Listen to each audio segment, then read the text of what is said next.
কথা দিয়ে কথা রেখেছেন মুখ্যমন্ত্রী। বাংলার মা বোনের নিরাপত্তা সুনিশ্চিত করার পাশাপাশি তাদের আর্থিক সচ্ছলতা প্রদানের প্রতিশ্রুতি পূরণ করেছেন।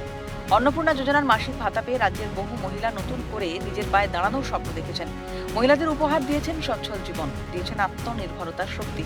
চলতি মাসেও হল না তার অন্যথা। অন্নপূর্ণা যোজনার টাকা পেয়ে মুখ্যমন্ত্রীকে ধন্যবাদ জানালেন নদিয়ার মহিষবাথান গ্রামের মহিলারা। হ্যাঁ, টাকা ঢুকেছে।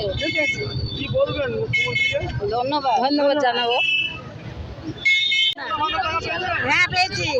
কি বলবেন? শুভেন্দু অধিকারী হলো ধন্যবাদ। খুশির হাওয়া গোটা গ্রামে। ইতিমধ্যেই মুখ্যমন্ত্রীর প্রতি কৃতজ্ঞতা জ্ঞাপন কর্মসূচি উপলক্ষে ভারতীয় জনতা পার্টির পতাকা হাতে মিছিলেও পা মেলালেন অন্নপূর্ণা যোজনার উপভোক্তারা। বিজেপি মহিলা মোর্চার কর্মী সমর্থকদের সঙ্গে মহিষবাথান বাজারে করলেন পথসভা। সরকারের অন্নপূর্ণা যোজনা চালুর সিদ্ধান্তকে প্রত্যেকেই জানালেন সাধুবাদ। কি বলবেন মাননীয় মুখ্যমন্ত্রীকে?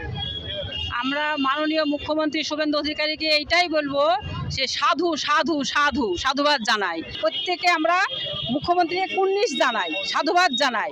মাননীয় মুখ্যমন্ত্রী যে কথা দিয়েছিল মহিলাদের, যে আমরা সরকারে আসলে তোমাদের 3000 টাকা করে দেব, সেটা দিয়েছে। মুখ্যমন্ত্রী কথা রেখেছে। মুখ্যমন্ত্রী শুভেন্দু অধিকারীর প্রতিশ্রুতি অনুযায়ী গত 17 আগস্ট থেকে রাজ্যের যোগ্য মহিলাদের ব্যাংক অ্যাকাউন্টে ঢুকছে অন্নপূর্ণা যোজনার 3000 টাকা। হয়েছে প্রতিশ্রুতি পূরণ। স্বচ্ছ ঝাড়াই বাছাই পর্বের শেষে বৈধ উপভোক্তারা পেয়েছেন অন্নপূর্ণার ভাতা। তৃণমূল সরকারের আমলে লক্ষ্মীর ভাণ্ডারের বেনিয়মের পুনরাবৃত্তি হয় পালা বদলের রাজ্যে।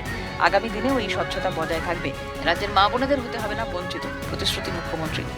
অর্ধেন্দু মালাকারের রিপোর্ট, ক্যালকাটা নিউজ।